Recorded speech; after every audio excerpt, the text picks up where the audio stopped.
So what is up, everyone? Oh my God. We're going to get started here in a minute. Got a great story for everyone. So I'm super excited. I do want to say real quick that the Tacos Primos and us, we had a chat. So Tuesdays are not good for me. I wake up on Monday, I edit an episode, put it out. On Tuesdays, I have nothing to do and I'm usually depressed. So I think we're going to do very small episodes just for the supporters on Tuesday, if you're okay with that, Jen. Yeah, I work on Tuesdays, but I can try to There's actually an app that lets you call in and it sets everything up for you. Okay. All your microphones and stuff. I mean, you have a microphone, but it's like it plugs into this app that's online and then it sends the perfect signal or whatever. Oh, okay. Am I supposed to do that from my other job? I mean, do you think they would let you? Damn it.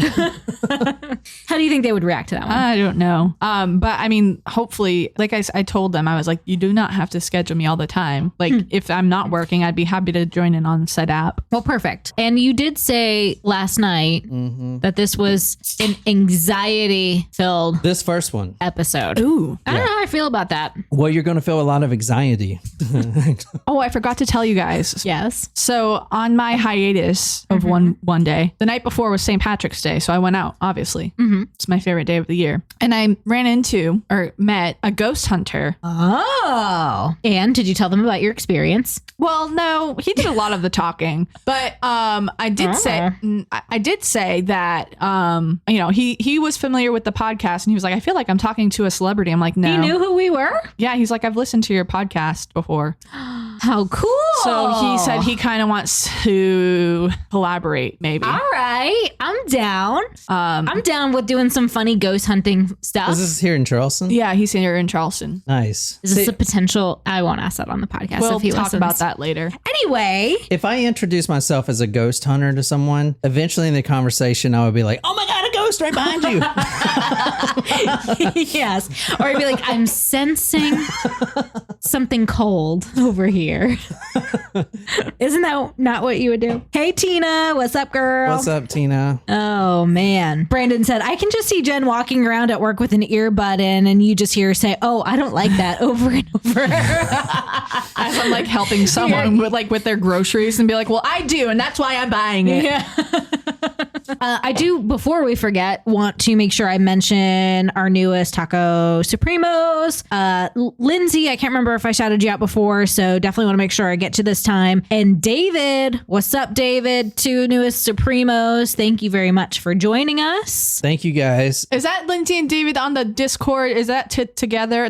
We had 2. I know Austin and Brittany are an item. Well, there were 2. Someone popped up on the Discord the other day, but it looked like it was 2 names. Someone and someone. Oh, I thought it was be. David. I mean, yeah, y'all can definitely save on memberships. Yeah, memberships. I mean, if you don't get 2 memberships for both, we'll just send you the link. And we'll send you, two packages. 2 packs. Just let us know. But David and his girlfriend has watched all of our unlisted live streams, so that's cool. Yeah. And That's awesome. Poor things. Do you have a tattoo? Me? Yeah. How have I never saw that? Look at you. When did you get that? Show everyone. On Thursday. And you weren't going to say anything about it? No, it's a Show temporary. people can't see it. Look at it. You got to show the camera. It's a dinosaur. It's temporary because I'm a nerd. Oh my God. I still like it. Serious? How old are you? I'm just kidding. There's the yard guys. Oh my God. How bad is this? Can y'all hear the background noise? We y'all can't hear actually it? start the episode until that's gone. All right, so we'll just chit chat some more. Can we do the surprise shot? Yeah, of course. I mean, I always cut that anyway. Jen, I fucked up. what did you do? I fucked up. I feel like we should just pour another one. I'm not drinking that, Jen. So you can hold on. Before you say anything, let me put I want people to see. I want people to see what you've done. Especially if this is not a request, I feel like we can decline this. I need people to see what you've done. It was Jen. good in theory. Oh, show them my tattoo. Yeah, there you go. Very cool. Very nice. Look at these shots. Oh God. Oh, I want to throw up looking at them. So I'm assuming you did something with I am not with drinking the that. cream. I'm not. With the liqueur. I'm not drinking it, guys. I'm not. Yeah, I did. Jen, so should I go pour another one? Yes, dude. I am not drinking that, Jen. Are you okay with that, Jen? I'm gonna drink mine and suffer because I fucked up. I feel like I should. I feel like you should drink all 3 of them. No. No. I don't think you need to drink any of it, Jen, and suffer for that. Jen, I need you to apologize to people. So surprise shots. Surprise shots. We don't know what they are because they're a surprise. Yeah, these bongos describe all of our lives, honestly. Yeah. Train wrecks. All right. Well, it's not a surprise since John told me what to go grab. All right. Oh. Cheers. Cheers. Cheers. You asked for this. I'm the only one that really takes that well. You guys are like struggling over there. I'm about to pass out. That was terrible. All right. Does anyone want to talk about true crime? Holy shit. Yeah, let's do that. All right. I have a story for you guys tonight. I'm so excited to do this. And anxious? a little bit. I mean, this is a really good story. If you have heard this story, I beg you not to spoil it. If you guys want, we will do another story after this for Supremos. And then for Tuesday, we'll do a small story because we're trying to put out one Monday, Wednesday, and Friday because we're broke and we need the money. So 3's better than 2, y'all. And That's right. but they're all good content. The majority of our episodes are good. 1 out of 10. I would say that's...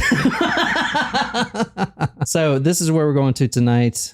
If you're online with us right now, I got to make that box bigger. How do I make that box bigger? I don't know. Oh, fuck it. Anyway, if you're on Google Earth, you can see where we're at right now. We're in Port Elizabeth, near Port Elizabeth. This is in South Africa. So let me zoom out. So this is Africa right here.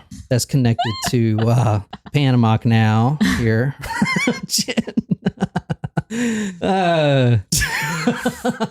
We just joke with you, Jen. I know. So tonight we're actually going here. So let me go back out. South Africa, Elon Musk town. All right, where his family had a bunch of emerald slaves.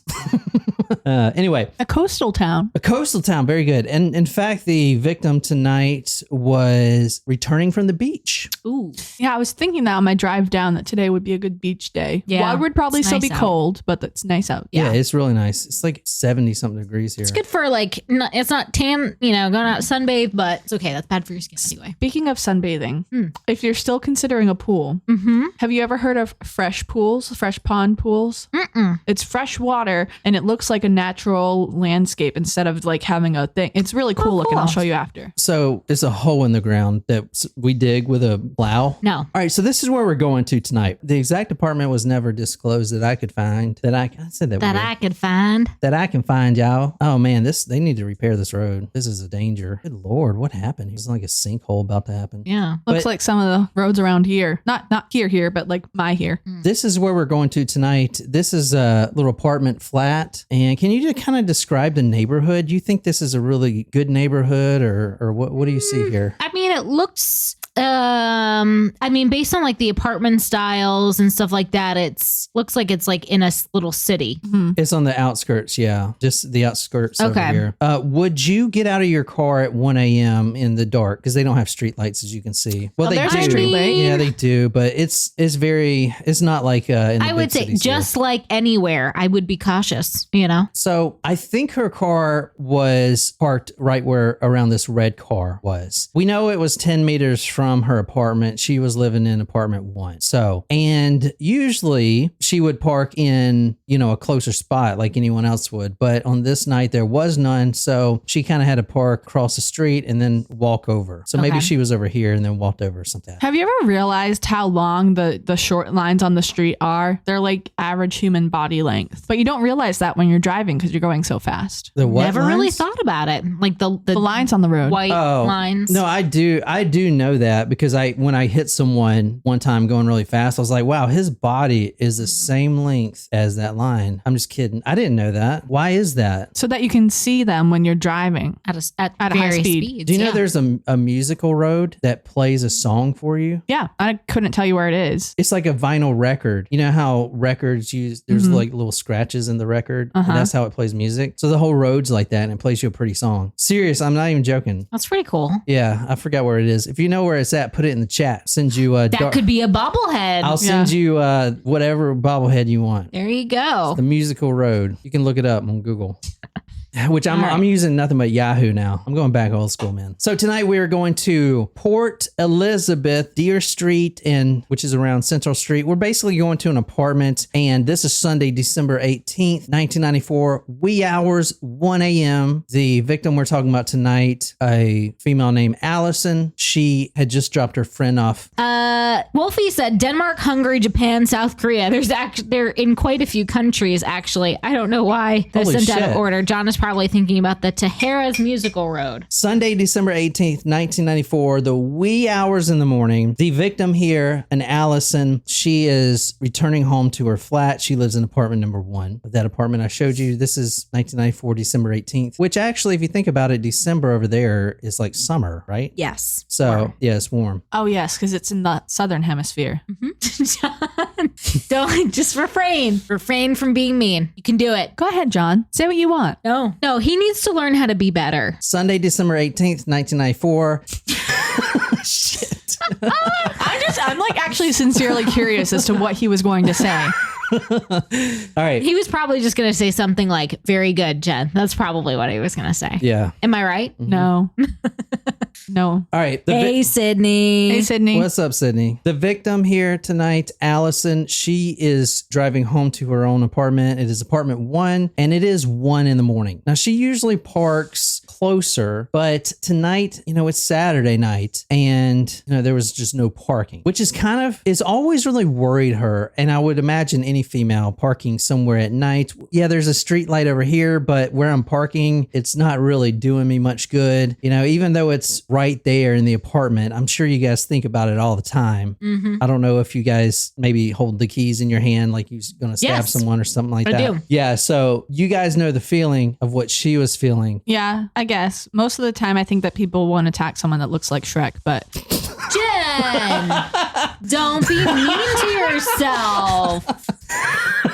Well, you at least look like the female one, Shrek. Isn't there a female Shrek? Fiona. Oh, are they like cousins? Or? No. They're married, okay? They're married? Yeah. Oh, I bet they bang like heavy. Like, brr, Babe. brr. All right. It is eerily quiet this night. She drives down. Now, this is past Main Street. There's some businesses there, but they're all closed. There is like this 24-hour cafe. The neon sign is blinking, but she decides not to stop and she goes straight home. It's 1 in the morning. She just spent all day at the beach with her friend Kim and her children, who she had just dropped off. Now she's back at her flat and she's probably wondering to herself, no parking. My parking spot is gone. Let me just park under this tree and make a run for it real quick. You saw the street. It's not a terrible looking street, but at night, this neighborhood is not the safest to be. So at this point, she reaches over and she picks up her fresh laundry. Well, actually, let me show you her car real quick. This is the car she was driving. This is a yellow Renault, and I've never seen one of these over here. Maybe you guys have. Kind of cool looking car, right? Mm-hmm. Yeah. Like a little small, like kind of like station wagon type vibe. So this is what she was driving. Okay. So in the passenger seat, we know that she had some fresh laundry. So she reaches over, she picks up her laundry, and she had just washed that laundry at Kim's house. And she kind of bundles it up and she's going to make a run for it. Probably nothing to worry about, right? You'd hope. Right when she goes to open the driver's side door, a man appears. Oh, no. Out of nowhere. She didn't see anyone there. He was hiding, maybe behind that tree, maybe behind a fence. I don't know. This man appears, and I'm going to tell you right now, this gentleman was caught. So we do know description and everything else, right? This guy was scrawny. He was tall and young. He was 26 at the time, wearing an old t-shirt, tracksuit pants, light blonde hair, and he appeared literally in the dark right at her door, brandishing a knife. Oh. Now, this is the knife that was found here. You want to describe this as more of a letter opener. Oh, like a fillet. Dull. Yeah. A fillet knife or a fishing knife or something. A fillet knife. It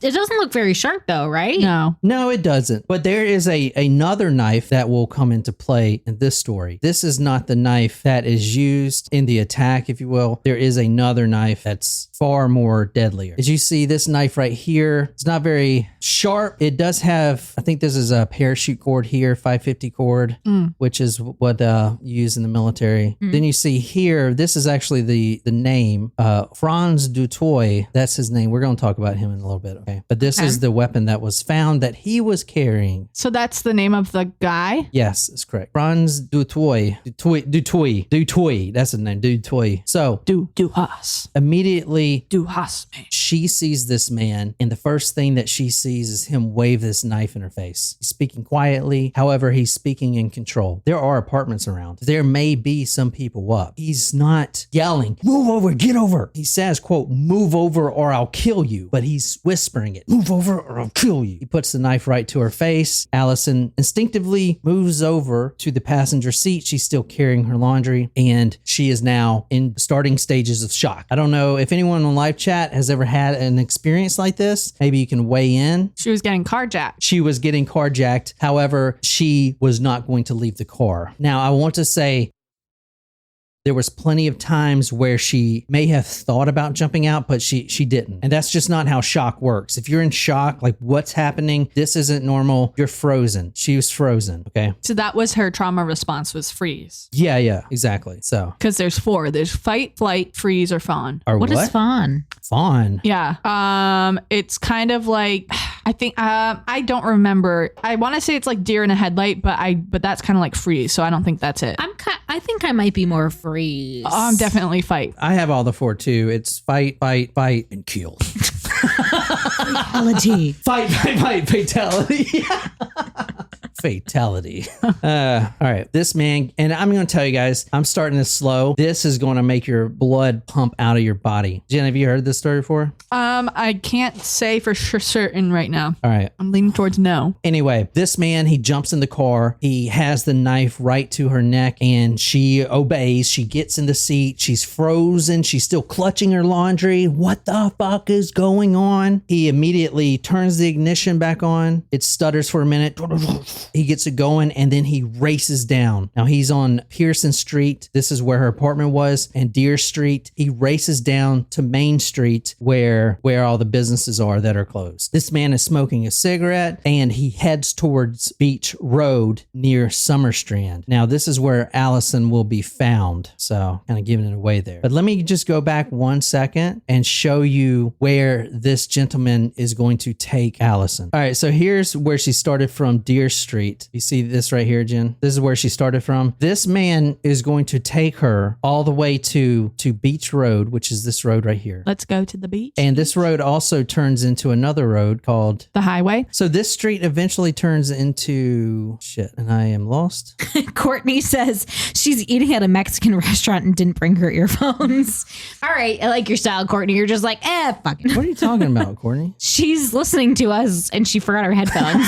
So she's like at the table chilling. Okay. At this point, guys, he is going to take her all the way from Deer Street, which was up here, I believe. And I'm sorry, I'm acting drunk on this thing, but he's going to take her all the way through the north end, and then all the way down here. If you can kind of see the map, he's going to drive all the way down here on the coast. Now this is Beach Road. It turns into Marine Drive, and that water looks pretty though. Eventually, he's going to end up in these parts right here, where it's sandy, on the beaten path, or off the beaten path. Is it on or off? Off. It's off the beaten path, and there's no one there to hear you scream. Ooh, so scary. The whole time, just imagine what she's going through, not knowing where she's going to go. This man is speaking quietly, but in control. Move over or I'll kill you. Now he drives down Pearson Street. He's looking for the lights, the dashboard lights. He's trying to light a cigarette, you know, the thing you push in and everything, and you can't even turn the lights on. He definitely doesn't want to get caught by the police. So he's fumbling, and finally he turns the lights on. Now, this is what we know about the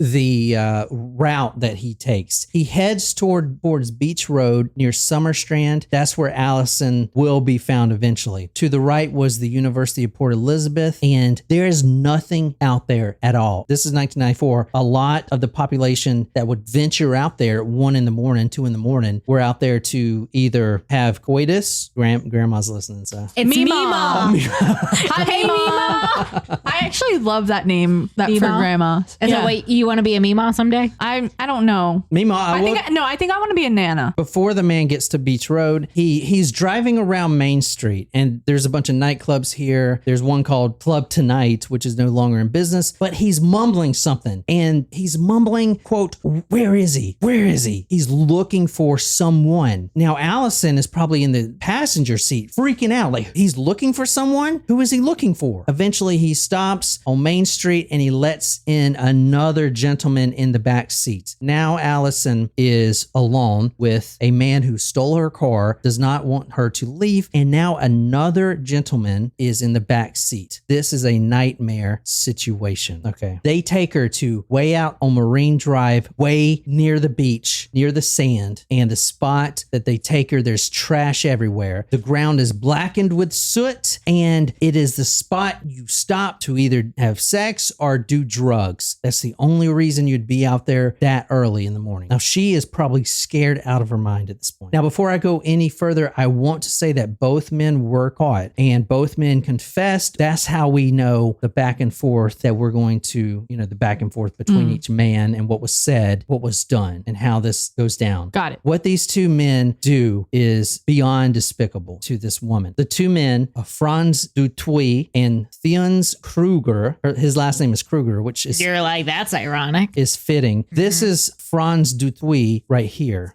Can you describe this gentleman? He looks like a professor, but not. He looks kind of like a professor, a young professor. Now, this man is 26 at the time. He is the oldest of the pair, but the gentleman in the back seat is his best friend, I guess, and they make a devilish pair. And this man, his name is Theuns Kruger. And can you describe him? Like Freddy Krueger's brother. Literally, right? I mean, do you think this is a self-fulfilling prophecy? And he's drinking like Tropicana. I think that's a Tropicana. It looks Or like a milk. Yoo-hoo? Huh? Looks like milk. No, that's Tropicana. No. And he's No. drinking with a straw. Like, you're That's not milk. cool. You're not cool. You're drinking it with a straw. He thinks he's really cool. You said this is 1994. Yeah. He thinks he's like Smashing Pumpkins cool. Maybe they're Do in you a not band. see that? Are they Yeah. Billy Corgan? Billy Corgan, yeah. Are they bandmates? Is that like an album cover? Yeah, that is totally an album cover right there. It is. Is it really? Dude, I do not want to give these guys any credit, but this photo is pretty good. Is it an album cover? It is not an album cover. Oh my God. But Wait, these- you just said it was. I'm so confused. No, I said it. It would, does look like it an does album look cover. like it. It does look staged. This photo yeah, right here. It does. Yeah. And in fact, when you find out that this was actually the lineup interrogation photo of both of them, that's kind of sickening. But Oh. they do things differently. But this is the men tonight. Now, we're going to talk about these men a little bit, but let's go through this story, okay? All right. It is going to be disgusting and vile what these two gentlemen do to this woman's body. Allison, I'm going to tell you a little bit about her while we do this. One paper said, Allison is a mature young woman of the utmost integrity and sound moral values. That's what her headmistress wrote in a school testimony for her. I'm not going to have to do anything to make these guys look like pure devils.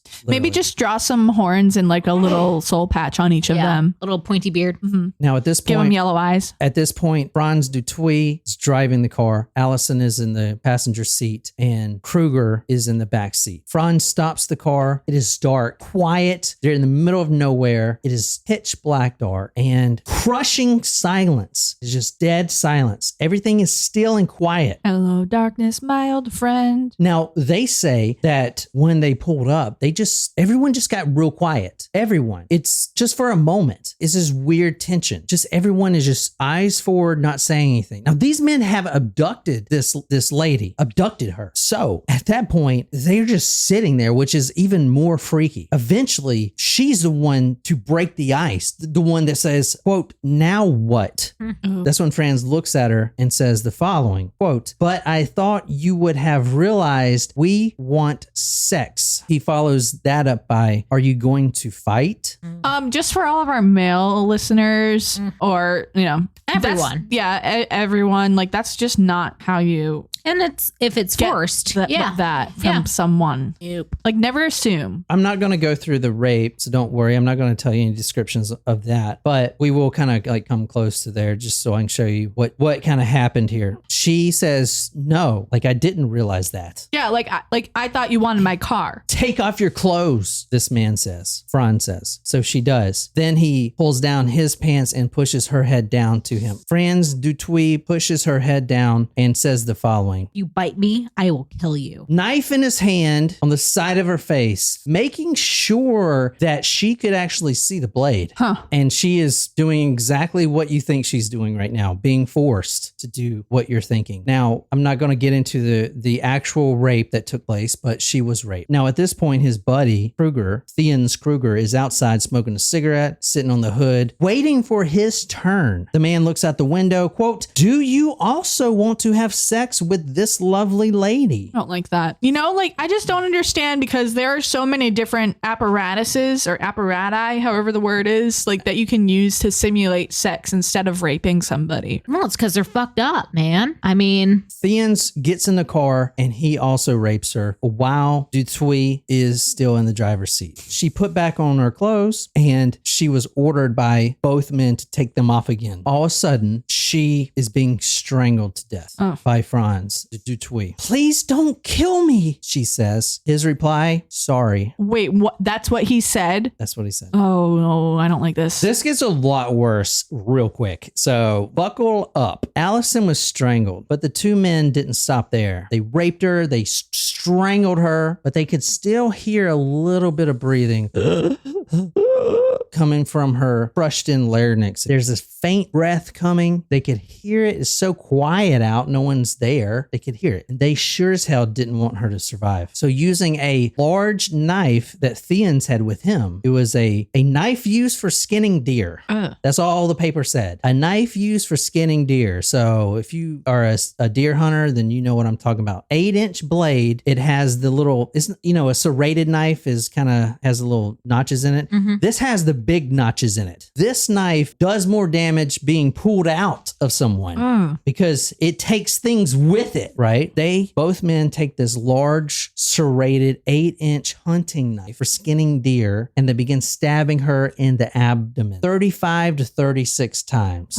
The blade was penetrating, but getting stuck. So the more damage happened, ripping it out than anything, ripping the knife out. That's what takes the organs out. That's why her organs were found outside of her body. Over and over and over again, 36 times in the abdomen. That's it. And then they go to the neck. They still weren't happy with it. 16 times in the neck. In her neck. It would be counted 16 times in and out with that big knife, taking more out than it's putting in. Jesus. They were hell bent on decapitating this woman. Yeah. It's like they were trying to saw her head off with a serrated knife. Overkill. It is. It is. In fact, in my notes, I put over and over and over and over kill. Ugh.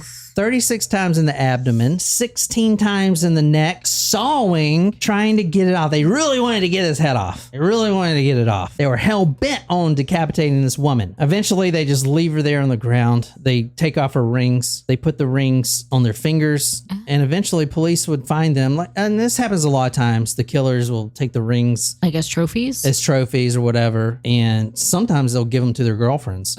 But the fact that they have girlfriends, do they have girlfriends? Is that what you're about to tell us? No, I'm not going to say that. Franz Dutuy does have a wife and a 2-year-old, though. Whoa, that's worse. Oh, that's worse? I don't know. I kind of, yeah. Like they're in otherwise what you would maybe from the outside think is a stable relationship, family man with a wife and a young child. Yeah. Duh. Can you hear that yard guy? This is like not the story that I want the yard guy doing this thing with. But Shram says not the weed whacker going off right after saying determined to kill that woman and decapitate her. Christ. And like, what are you guys doing? You guys like making a whole new thing? They've been here for quite some time, which is weird because I feel like my backyard is bigger than theirs. And I feel like they're right there just they are like and cutting down trees. When I had my yard done, the guy was there for a long time, but it had not been serviced in a long time. Shram says it's adding to the story. right, where did I stop? Hey, Colleen. Let's get back on this. What's up, Colleen? Hey, Colleen. She was stabbed 36 times in her abdomen, 16 times in the neck. In and out, finally sawing through. They were hell-bent on decapitating Alison. They ripped the rings off of her fingers before they threw her there to die, right there near the sand and the black soot, the litter strewn everywhere, the broken bottles out there in the middle of nowhere. You're gonna just die here. Sorry. This is what he said. Yeah. In the location that she was slashed, what I just told you, as she laid there dying, she scribbled, "I love mom." Oh. And then she even took her finger and made a neat little border around it. Square little border, as neat as she could. Jesus. That's pretty bad, isn't it? That's That breaks pretty- your heart, man. That's pretty terrible. I know that's pretty bad, but I want to go through the story one more time. Again? Again. What do you mean? But this time, I want to go through the story again, but with her perspective, because she survived.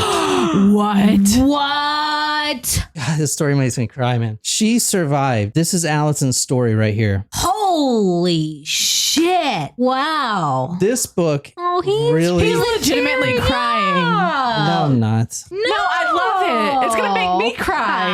Ah, shit. I want to go through the story again through the perspective of Alison Botha, the survivor of the unsurvivable. What I just told you, everything. Love It you. is very... Oh my God, stop. I love you guys. The story...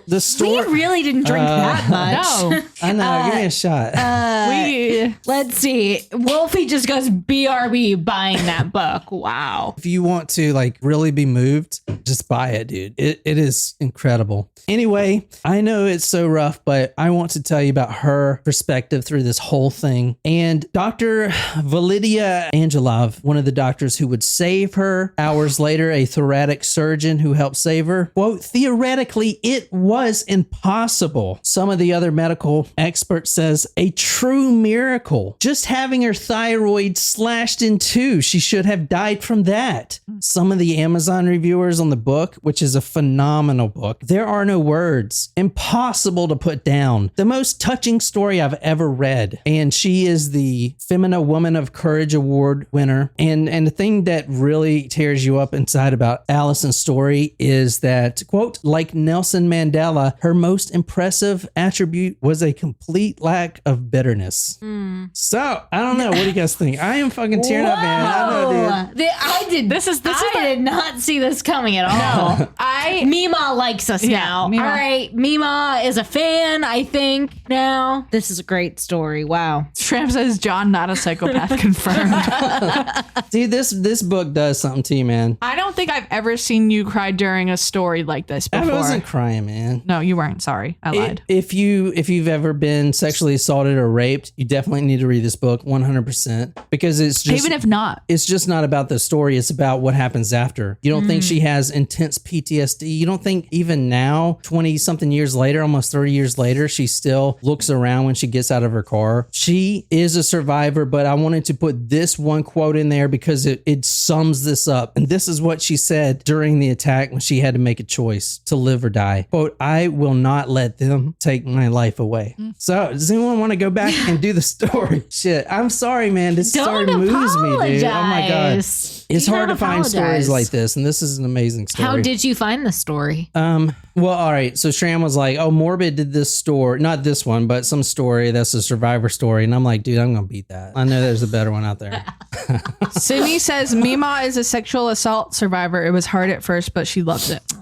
Thank Well, you, the- Sydney. We love Mima. I'm going to go through everything. It gets really terrible, but you just got to remember at the end of the day, she survived. We're going to be going through her perspective, and then we're going to, I don't even know, see how she survived. It is disgusting what we're going to be talking about. Not disgusting. It is. Yeah, it is that too. It is disgusting and intense, but she survived. She survived, and no one knows how. I mean, holy hell. We're going to be talking about making the choice too, which is what I want to focus on. She had to make the choice. And if you're like spiritual and stuff like that, life after death, this might really appeal to you. I'm going to present it through her book. It's an amazing book. So I'm sorry, guys. Fuck, man, dude. Hang This is on. embarrassing, dude. No, it's I love it. No, I'm fine. This is on live TV.